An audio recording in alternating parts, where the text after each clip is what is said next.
ഇന്നലെ കോസ്റ്റ്യൂം റൂമിലിരുന്ന സമയത്ത് നമ്മളിതിൻ്റെ പഞ്ചാഗ്നിയുടെ ഡബ്ബിംഗ് ഷെഡ്യൂളിൽ പോസ്റ്റ് പ്രൊഡക്ഷൻ ഡയറക്ടറിനെ വിളിച്ചിട്ട് പറഞ്ഞു മോനെ ഡബ്ബിങ്ങിന് വരണമെന്ന് പറഞ്ഞു.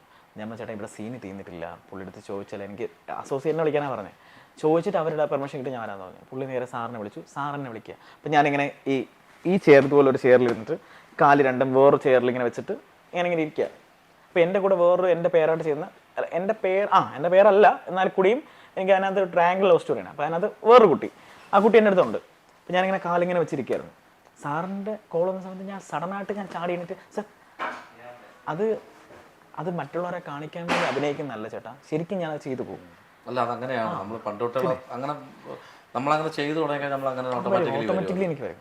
ഇപ്പം ഞാനിപ്പം കിരണിനെ കാണുമ്പം എന്തുകൊണ്ട് അല്ലെങ്കിൽ ബഹുമാനത്തോടെ അസുഖമാണോ എന്ന് ചോദിക്കുന്നത്, അസുഖമാണോ എന്ന് ചോദിക്കുന്നത് വ്യത്യാസമുണ്ട്. ഈ സുഖമാണോ ചോദിക്കുന്നതാണ് ബഹുമാനം, മറ്റേത് ഫ്രണ്ട്ഷിപ്പാണ്. ഇന്നും ഒരു ഷോട്ട് എടുക്കുന്നതിന് മുമ്പ് ഞാൻ സാറിൻ്റെ കാല് തൊട്ട് പോയിട്ട് വരാറുള്ളൂ. എന്തോ അത് ഇന്നലെ എടുത്തൊരു ഷോട്ടിൽ എനിക്ക് തൊഴാൻ പറ്റിയിട്ടില്ലായിരുന്നു. അപ്പോൾ അത് കാരണം എന്ന് പറഞ്ഞു കഴിഞ്ഞാൽ ഇത് ഞങ്ങളൊരു ചീറ്റിംഗ് ഷോട്ട് എടുക്കാമായിരുന്നു. അപ്പോൾ സ്റ്റെയറിൻ്റെ മണ്ടയിൽ ചീറ്റ്, അപ്പോൾ സ്റ്റെയറിൽ നമ്മളിങ്ങനെ ഒരു ലാഡറൊക്കെ സെറ്റ് ചെയ്ത് നമ്മളിങ്ങനെ കയറി പോയി എടുത്തേ. അപ്പം ഞാൻ ശരിക്കും വിചാരിച്ചാൽ സാറും കൂടെ കയറി വരും. അപ്പോൾ സാറിന് മോണിറ്റർ എടുത്തിട്ട് സാറ് താഴെയായിരുന്നേ. അപ്പോൾ എനിക്ക് തൊഴാൻ പറ്റിയില്ല, ശരിക്കും തൊഴാൻ പറ്റിയില്ല. ഞാൻ തിരിച്ചിറങ്ങി വന്നിട്ട് സാറിനെ തൊട്ട് വീഴും. അപ്പോൾ സാറ് പറഞ്ഞു എടാ എൻ്റെ അനുഗ്രഹം നിനക്ക് എപ്പോഴും ഉണ്ടാവും മോനെ. അത് കേൾക്കുമ്പോൾ ശരിക്കും പറഞ്ഞ ചേട്ടാ ഭയങ്കര സന്തോഷം. പക്ഷെ വേറെ കാര്യമുണ്ട്, ഈ നമ്മളെല്ലാവരും വെച്ച് ഇങ്ങനെ തൊഴുമ്പോൾ ആൾക്കാർ വിചാരിക്കും സോപ്പിടാനാണെന്ന്, അങ്ങനെ വിചാരിക്കും. ചേട്ടാ ഞാൻ മറ്റുള്ളവർ എന്ത് വിചാരിക്കുന്നു എന്ന് ഞാൻ നോക്കേണ്ട ആവശ്യമില്ല. എന്നെ സംബന്ധിച്ച് എനിക്കൊരു സീൻ തുടങ്ങാൻ മുമ്പ് പുള്ളിയുടെ അനുഗ്രഹം വായിക്കുന്നത് മാത്രമേ ഞാൻ ചിന്തിക്കാറുള്ളൂ. മറ്റുള്ളവർ എന്തോ വിചാരിച്ചോട്ടെ, അവരിങ്ങനെ ചിന്തിക്കും, അവരങ്ങനെ നമ്മൾ ചിന്തിച്ച് കഴിഞ്ഞാൽ നമുക്കൊന്നും ചെയ്യാൻ പറ്റില്ല. നമ്മൾ അവരെയൊക്കെ അയ്യോ ഞാൻ ഇങ്ങനെ ചെയ്ത് കഴിഞ്ഞാൽ അവർ വിചാരിക്കും ഞാൻ സാറിന് സോപ്പിടണം. അവരെന്തോ ചിന്തിച്ചോട്ടെ, അവർ ചിലപ്പോൾ ചിന്തിക്കുന്നില്ലെങ്കിലോ. തീർച്ചയായിട്ടും ചിന്തിക്കുന്നില്ലായിരിക്കും. അവർ ചിന്തിക്കുക, ഇതൊക്കെ നമ്മുടെ ചിന്തകളാണ്. അയ്യോ അവരങ്ങനെ ചിന്തിക്കും.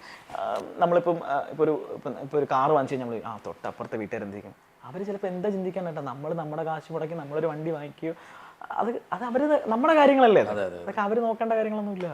അവർ ചിന്തിക്കുന്ന വെച്ച് നമ്മൾ ചെയ്യാനും നമ്മളാരും മണ്ടരാകി പോകുന്നത്. എന്തായാലും മറുപടികളൊക്കെ കറക്റ്റ്, അടിപൊളിയായിരുന്നു. ഈ ഷൈ അല്ലല്ലോ സംസാരിക്കാൻ, പിന്നെന്താണ്? അല്ല ചേട്ടാ എനിക്കിപ്പം നിങ്ങൾ ഇത്രയും കമ്പനി ആയില്ലേ, കമ്പനി ആവാത്ത ഒരാളടുത്ത് സംസാരിക്കാനാണ് എനിക്ക് ബുദ്ധിമുട്ട്. കമ്പനി ആയിക്കഴിഞ്ഞാൽ ഈ കമ്പനി ആകുമ്പോഴും അല്ലെങ്കിൽ നമ്മളെപ്പോഴും ആസ് എ ഒരു ആക്ടർ അല്ലെങ്കിൽ ഒരു കലാകാരൻ എന്നുള്ള രീതിക്ക് ഇപ്പം കിരൺ ആയിരിക്കണം. കാര്യം നമ്മൾ കുറച്ചൊക്കെ മുകളിലേക്ക് പോകുമ്പോൾ കുറച്ചും കൂടെ ഹെഡ് വെയിറ്റ്, സംസാരിക്കാൻ പാട്. ഞാൻ ചില ലൊക്കേഷനിലൊക്കെ പോകുമ്പോഴേ ചില ആൾക്കാർ മെയിലിന് നോ പ്രോബ്ലം, ഫീമെയിൽസിൻ്റെ ആരും ഞാൻ പറയാം, മെയിലും ഉണ്ട്. അപ്പോൾ അവർക്ക് ചോദിക്കുമ്പോൾ സീരിയസ്ലി ഇൻസൾട്ട് ചെയ്തിട്ട സിറ്റുവേഷൻസ് ഒക്കെ ഉണ്ട്. പക്ഷെ ഞാൻ നിങ്ങളെ വിളിക്കുമ്പോൾ സംസാരിക്കുമ്പോൾ ന്യൂ കമേഴ്സ് അല്ല, കിരണൊന്നും ന്യൂ കമേഴ്സേ അല്ല, കുറേ അധികം സീരിയൽ ചെയ്തിട്ടുണ്ട്. അല്ല ചേട്ടാ, ഇപ്പം ഞാനിപ്പം ന്യൂ കമേഴ്സ് അല്ല, ഞാനിപ്പോൾ ഇത്രയും വയസ്സിൽ വന്നാണെന്ന് പറഞ്ഞ് എന്നെ ഇന്നും തിരിച്ചറിയാത്ത ഒരുപാട് പേരുണ്ട്, ഇഷ്ടംപോലെ ഒരുപാട് പേരുണ്ട്. തീർച്ചയായിട്ടും ഇന്നും ചേട്ടൻ ഇപ്പോൾ ഇൻ്റർവ്യൂവിൽ വരുമ്പോൾ ചിലപ്പോൾ ഇവൻ ആരടാ എന്ന് ചോദിച്ചു. എനിക്ക് അതിൽ റീസൺലി എനിക്കൊരു പറയാനുള്ളൊരു ഇൻസിഡൻറ്റ് എന്ന് പറഞ്ഞു കഴിഞ്ഞാൽ, ഞാൻ ഈ രാത്രി മഴ ചെയ്യുന്ന സമയത്ത് ഞാനൊരു സ്കൂളിൽ ഒരു ഇനാഗ്രേഷൻ ഫംഗ്ഷൻ വേണ്ടി പോയി. അപ്പോൾ ഞാൻ ഈ കോറിഡോറിൽ കൂടെ നടന്നിങ്ങനെ പോകുന്ന സമയത്ത് അവിടെ നിന്ന് ചേച്ചിമാർ പറയുന്നത് എനിക്ക് കേൾക്കാം, ഇവനേത് നടൻ എന്ന് പറയുന്നത് ഞാൻ കേട്ടിട്ടുണ്ട്. അന്ന് ശരിക്കും പറഞ്ഞാൽ രാത്രി മഴ എത്ര പേര് കാണുന്നതും എനിക്കറിയില്ല. ഞാൻ ആ സ്റ്റേജിൽ കയറിയ സമയത്തും ഞാൻ ഭയങ്കര നെർവസാണ്. അയ്യോ എന്നെ ആർക്കും അറിയില്ലേ, ആരും എന്നെ അങ്ങോട്ട് തിരിച്ചറിയുന്നില്ല. അപ്പോൾ എനിക്ക് ഭയങ്കര പേഴ്സണലി എനിക്ക് ഭയങ്കര അവിടെ ആ സ്റ്റേജിൽ കയറി ഇരിക്കാൻ പോലും എനിക്ക് ശരിക്കും പറഞ്ഞാൽ ഞാൻ അർഹനല്ലാന്നൊരു തോന്നലാണ് എൻ്റെ ഉള്ളിൽ. സോ ഞാൻ എന്നിട്ട് ആ മൈക്കിൽ കയറി നിന്നിട്ട്, അപ്പോൾ അവിടുത്തെ എൻ്റെ ഈ പ്രിൻസിപ്പൾ, അവിടുത്തെ ഹെഡ് മാസ്റ്ററൊക്കെ എൻ്റെ സീരിയൽ കണ്ടിട്ടുള്ളതാണ്. അപ്പോൾ അവർ ഇനിഷ്യേറ്റീവ് ആയിട്ടാണ് എന്നെ വിളിച്ചത്. അപ്പം ഞാൻ ആ മൈക്കിൽ കയറി സംസാരിച്ചിട്ട് ഞാൻ പറഞ്ഞു എന്നെ മനസ്സിലായോ നിങ്ങൾക്ക് ആർക്കെന്ന് ചോദിച്ചപ്പം ആരും റെസ്പോണ്ട് ചെയ്യുന്നില്ല. ഞാൻ ഇന്ന സീരിയലിൽ ഇന്നാരാണെന്ന് പറഞ്ഞപ്പം എത്ര പേര് കാണുമെന്ന് ചോദിച്ചപ്പം ഒരു 10-20 പേര് കൈപൊക്കി. അപ്പോൾ എനിക്ക് ഭയങ്കര സന്തോഷമായിരുന്നു. ഞാനത് ഞാനായിട്ട് ഇൻട്രൊഡ്യൂസ് ചെയ്തതിന് ശേഷം അവർ തിരിച്ചറിഞ്ഞപ്പോൾ എനിക്ക് ഭയങ്കര സന്തോഷമായിരുന്നു. പക്ഷെ അവർക്ക് ചിലപ്പം അത് കഴിഞ്ഞതിന് ശേഷം ഞാൻ വെളിയിറങ്ങിയപ്പോൾ ഞങ്ങൾ ഫോട്ടോ എടുത്തോട്ടെ എന്ന് അവരെന്നെ ചോദിച്ചു. 4ാം ക്ലാസ് വരെ എന്തോടെ ഉണ്ട്. ഈ ഓരോ ക്ലാസ്സിലെ കുട്ടികളും എൻ്റെ കൂടെ നിന്ന് ഫോട്ടോ എടുത്തു, അവരുടെ രക്ഷിതാക്കളെ ഫോട്ടോ എടുത്തു. അപ്പോഴെനിക്ക് കിട്ടിയൊരു സന്തോഷമുണ്ട്. എനിക്ക് തോന്നുന്നതേ അന്നേരം സെർച്ച് ചെയ്തതാണ് കഥാപാത്രം ഏതാണെന്നുള്ള സെർച്ച് ചെയ്ത് നോക്കിയിട്ടായിരുന്നു. എനിക്ക് തോന്നുന്നു അന്ന് യൂട്യൂബിലൊക്കെ അങ്ങനെ കാണാം, യൂട്യൂബ് ഉണ്ട് കേട്ടോ, ഇല്ലെന്നല്ല. പക്ഷെ അപ്ഡേഷൻ കുറവായിരിക്കും. എനിക്ക് തോന്നുന്നു വെച്ചിട്ടുണ്ടെങ്കിൽ അത്തരം ഒരു സ്കൂളല്ല. മീൻസ് അവിടെയുള്ള ആൾക്കാരൊക്കെ അത്രയ്ക്ക് പുരോഗമനം ഉണ്ടോന്ന് എനിക്ക് ഇതില്ല, ഏരിയ ആണ്. അപ്പം അവരൊക്കെ അങ്ങനെയൊക്കെ സെർച്ച് ചെയ്യാനുള്ള ഒരു സമയമൊന്നും കിട്ടിയിട്ടില്ല. സോ ഞാൻ പറഞ്ഞപ്പം ആ ആ ഇന്ന സീരിയലുള്ളതാണ്. അപ്പം ഇപ്പം നമ്മൾ ചില കഥാപാത്രങ്ങൾ ചെയ്താലും പ്രേക്ഷകരുടെ ഉള്ളിലോട്ട് ഇപ്പോൾ ത്രൂ ഔട്ട് ഒരു സാധനം കിട്ടിയാൽ പോലും അത് പ്രേക്ഷകരുടെ ഉള്ളിൽ എന്നും നിൽക്കണമെന്നില്ല ചേട്ടാ. അതെ. ചില സാധനങ്ങൾ നമ്മൾ ചെയ്യുമ്പോൾ പെട്ടെന്ന് കയറി ക്ലിക്കാവും. ചിലപ്പോൾ ആ ഒരു സീരിയൽ ചിലപ്പോൾ നമ്മൾ ഒരു മാസമായിട്ട് അഭിനയിക്കാം, പക്ഷെ പെട്ടെന്ന് കയറി ക്ലിക്കാവും. ചിലർ നമ്മൾ വർഷങ്ങളോളം ചെയ്തിട്ടും നമ്മളെ ഇപ്പോഴും തിരിച്ചറിയാത്ത ഒരുപാട് പേരുണ്ട്. ഏത് സീരിയല്, ആ ഇന്ന സീരിയലുള്ളതല്ലേ എന്ന് വരെ ചോദിച്ച സാഹചര്യങ്ങൾ ഉണ്ടായിട്ടുണ്ട്. നമ്മൾ പറഞ്ഞ് ആ ഇന്ന സീരിയൽ ഉണ്ടായിരുന്നു എന്ന് പറയേണ്ട അവസ്ഥകളൊക്കെ ഉണ്ടായിട്ടുണ്ട്, ഒരുപാട് ഉണ്ടായിട്ടുണ്ട്. പക്ഷെ ഇന്ന് ദൈവം സഹായിച്ച ഒരുപാട് അറിയാം. ഇറങ്ങുമ്പോൾ ചോദിക്കും, ആ നിങ്ങൾ കാണാറുണ്ട് കേട്ടോ സീരിയലൊക്കെ. അത് കേൾക്കുമ്പോൾ ഭയങ്കര സന്തോഷമാണ്. നമ്മളിപ്പം ലുലു മാളിലൊക്കെ പോകുന്ന സമയത്ത്, ശരിക്കും പറഞ്ഞാൽ ലുലു മാളിൽ ഞാൻ ഇവനൊക്കെ പോകുന്ന സമയത്തെന്ന് പറഞ്ഞു കഴിഞ്ഞാൽ വീട്ടിലൊക്കെ ഇരിക്കുന്ന വർക്കൊന്നും ഇല്ലായിരിക്കുന്ന സമയത്ത് പുറത്തൊക്കെ ഇറങ്ങുമ്പോൾ അതൊരു സന്തോഷം. ഒരുപാട് സംസാരിക്കുമ്പോഴും ഫോട്ടോ എടുക്കുമ്പോഴും. പണ്ട് ഞങ്ങളുടെ ഒരു കോമൺ ഫ്രണ്ട് വേറെ ആളുണ്ട്. അപ്പോൾ അവൻ എപ്പോഴും എൻ്റെ അടുത്ത് പറയും, സച്ചിൻ എന്നാണ് പേര് പറയാം, സച്ചിൻ എന്നാണ് പേര്. അന്ന് അവൻ ഈ പാടാത്ത പെങ്കിലേക്ക് ചെയ്ത് ഹിറ്റായിട്ട് നിൽക്കുന്ന സമയം. ഇപ്പം ഞാനന്ന് നമുക്ക് ആരും അറിയില്ല. അപ്പം ഞാൻ അവൻ്റെ അടുത്ത് ഇങ്ങനെ നടക്കുന്ന സമയത്ത് അവൻ എൻ്റെ അടുത്ത് പറയും, എടാ നിനക്കൊരു ദിവസം വരും, നിന്നെ എല്ലാവരും ഭയങ്കരമായിട്ട് എപ്പോഴും എന്നെ എന്താ പറയുക പല രീതികളിലും സപ്പോർട്ട് ചെയ്യുന്നൊരു കൂട്ടുകാരനാണ്. എടാ നിനക്കൊരു ദിവസം വരും, നിന്നെ എല്ലാവരും. കാരണം അവനെ സംബന്ധിച്ചെന്ന് പറഞ്ഞു കഴിഞ്ഞാൽ അവനെ തിരിച്ചറിഞ്ഞിട്ട് എന്നെ തിരിച്ചറിയിക്കുമ്പം എന്നെക്കാട്ടിലും സങ്കടം അവന് പിന്നെ എനിക്ക് അവനെ കാണുമ്പോൾ അറിയാം അവൻ എന്നെക്കാട്ടിലും സങ്കടം അവന്. അപ്പോൾ അവൻ എൻ്റെ അടുത്ത് പറയും, എടാ അത് നിനക്കൊരു ദിവസം വരും.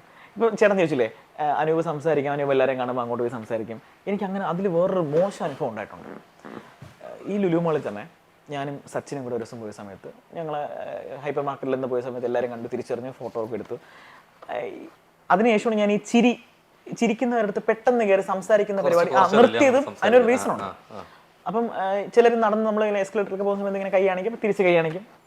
അപ്പം ഞാൻ അവിടെ നിന്ന് ഇങ്ങനെ അതൊക്കെ ഇറങ്ങി തയ്ച്ച് കാർ പാർക്കിങ്ങിൽ വന്ന സമയത്ത് ഇതൊരു കോമഡി ആയിട്ട് വേണമെങ്കിൽ എടുക്കാം, സീരിയസ് ആയിട്ട് എടുക്കാം. കാർ പാർക്കിൽ വന്ന സമയത്ത് ഞാനും സച്ചിനും ഇങ്ങനെ ഇരിക്കുകയാണ്, ഞാൻ ഡ്രൈവ് ചെയ്യാണ്. അപ്പം എൻ്റെ ഓപ്പോസിറ്റ് ഇരിക്കുന്നൊരു കുട്ടി പാർക്കിങ്ങിൽ നിൽക്കുകയാണ്. ആ കുട്ടിയുടെ വന്നിട്ട് ഇങ്ങനെ കാണിച്ചു. കുറച്ച് മുമ്പും നമ്മളടുത്ത് ഇങ്ങനെ ഓരോരുത്തരെ കൈ കാണിച്ച് നമ്മൾ ചിരിച്ച് ഇട്ടാണ്. പെൺകുട്ടിയാണ്. ഇല്ല, ഞങ്ങൾക്ക് ഞങ്ങളെ കാണിക്കുന്നത് പോലെയാണ് തോന്നിയത്, പക്ഷെ പുള്ളിക്കാരൻ ഞങ്ങളെ കാണിച്ചതല്ല. പക്ഷെ ഞങ്ങൾ ഇത്രയും നേരം വന്നപ്പോഴും നമ്മൾ ഓരോരുത്തരെ കൈ കാണിക്കുക ചിരിച്ച് വന്ന് ഞങ്ങൾക്ക് ആ കുട്ടി ഞങ്ങളെ ഫ്രണ്ട് ചെയ്യുന്നിട്ട് ഈ കുട്ടി ഫസ്റ്റ്. ഈ കുട്ടി എനിക്ക് അറിയില്ല, ഈ കൈ കാണിക്കുന്ന ആരെയും നമുക്ക് അറിയില്ലല്ലോ. ഇല്ല അല്ലല്ല, ഈ കുട്ടി ഫസ്റ്റ് ടൈം കാണുന്നത്. അപ്പോൾ ഈ കുട്ടി ഇങ്ങനെ കൈ കാണിച്ച സമയത്ത് ഞാനിങ്ങനെ തിരിച്ച് ഞാനും കാണിച്ചു. അപ്പോൾ ഈ കുട്ടി പെട്ടെന്ന് കൈ താത്തിട്ട് എന്നെ ഇങ്ങനെ ഭയങ്കര ഷാർപ്പായിട്ട് നോക്കി. അപ്പോൾ ഞാൻ ഇവിടെ നിന്ന് എന്നെ ഇങ്ങനെ നോക്കണം, ഞാൻ പെട്ടെന്ന് ഞാൻ ഇതായിപ്പോൾ ഇവിടെ നിന്ന് എന്നെ നോക്കണം. അപ്പോൾ ഞാൻ ഇവനെ നോക്കി. അപ്പോൾ ഇവൻ ചിരിച്ചു. ചിരിച്ചു. അപ്പോൾ ഞാൻ ഈ നോക്കുന്ന സമയത്ത് ഞാൻ ബാക്കിലോട്ട് നോക്കി. പുള്ളിക്കാരുടെ ഹസ്ബൻഡ് അവിടെ നിൽക്കുക. പുള്ളിക്കാരി അവനെയാണ് ഈ കൈ കാണിക്കുന്നത്. ഹസ്ബൻഡാണോ ബോയ് ഫ്രണ്ടാണോ എനിക്കറിയില്ല. പുള്ളിക്കാരി അവനെയാണ് കാണിച്ചത്. അയാളിങ്ങ് നടന്നു വന്നു. അയാൾ ഇരുന്ന് പുള്ളിക്കാരി ഇവളെടുത്ത് പറയും, ഈ ഇദ്ദേഹം പറയാ എന്നെ ഉമാരൊക്കെയാണ്. ആ പുള്ളിക്കാരൻ ഇങ്ങനെ ഞങ്ങളെ വരുന്നു കേട്ടോ. അപ്പം ഞാൻ പറഞ്ഞ് ഡേയ് നിന്നെ വിളിക്കണമെന്ന് പറഞ്ഞ് ഇവനെ വിളിച്ച് കാണിച്ചു. ഞങ്ങൾ അങ്ങനെ കോമഡി ആയിട്ടാണ് എടുത്തു. പക്ഷെ അതിനുശേഷം ശരിക്കും പറഞ്ഞു കഴിഞ്ഞാൽ അവൻ എൻ്റെ അടുത്ത് പറഞ്ഞു, എടാ നീ ചിലപ്പോൾ ചിരിച്ചങ്ങ് വിട്ടാ ചുമ്മാ കയറി അങ്ങോട്ട് കയറി നമ്മൾ ചിലപ്പോൾ അത് ശരിക്കും പറഞ്ഞു കഴിഞ്ഞാൽ അവൻ പറഞ്ഞ വലിയൊരു കാര്യമാണ് കേട്ടോ. നമ്മൾ ചിലപ്പം ചിലടത്ത് അങ്ങോട്ട് ഇടിച്ചു തരാൻ വേണ്ടുമ്പോൾ ചിലർക്ക് അത് ഇഷ്ടപ്പെടണമെന്നില്ല. ഇപ്പം ചിലർ ഫാമിലി ആയിട്ടൊക്കെ പറഞ്ഞ സമയത്ത് സ്ത്രീകൾക്കറിയാം, പുരുഷന്മാർ പലരും ഇപ്പോഴുള്ള സംഭവമാണ്. നടന്നു പറഞ്ഞ സമയത്ത് അയ്യോ തോ മറ്റേ സീരിയൽ നടന്നു പോകണം എന്ന് പറയുമ്പോൾ ഇവനാ എനിക്കോ ഇങ്ങോട്ടും ഇങ്ങനെ അറിയാന്നാൽ കൂടിയും മനഃപൂർവ്വം ഞങ്ങളെ ഇൻസൾട്ട് ചെയ്ത് ഇങ്ങനെ സംസാരിക്കുന്നവരെ ഞാൻ കണ്ടിട്ടുണ്ട്. നമ്മളിന്ന് അപ്പം അവരങ്ങനെ പറയുമ്പോൾ ഞങ്ങളിത് കേൾക്കുന്നുണ്ട്. ഇത് ചിലതൊക്കെ ഞാൻ അവൻ്റെ നിന്ന് പഠിച്ചതാണ്. അവൻ്റെ പോകുന്ന സമയത്ത് അന്ന് ഞാൻ ഒന്നുമല്ല, അവൻ എല്ലാവർക്കും അറിയാം.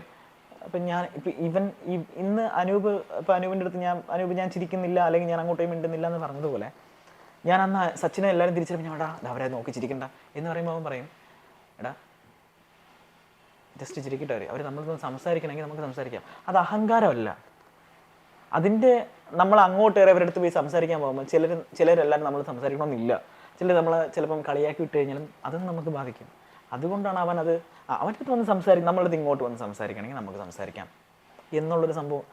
ഇതും ഞാൻ ഇതിൽ നിന്നൊക്കെ പഠിച്ചാണ് ഇതിനൊക്കെ ഒരുപാട് കാര്യങ്ങൾ. അതാ കറക്റ്റ് കാര്യമാണ്. കാര്യം വെച്ചാൽ നമ്മളിപ്പോൾ നോക്കി ചിരിക്കുമ്പോൾ ചിലപ്പോൾ നമ്മൾ ചിരിക്കും. നേരത്തെ കൈ കാണിച്ചെന്ന് പറഞ്ഞില്ല, ചിലപ്പോൾ നമ്മളെ നോക്കി ആയിരിക്കത്തില്ല.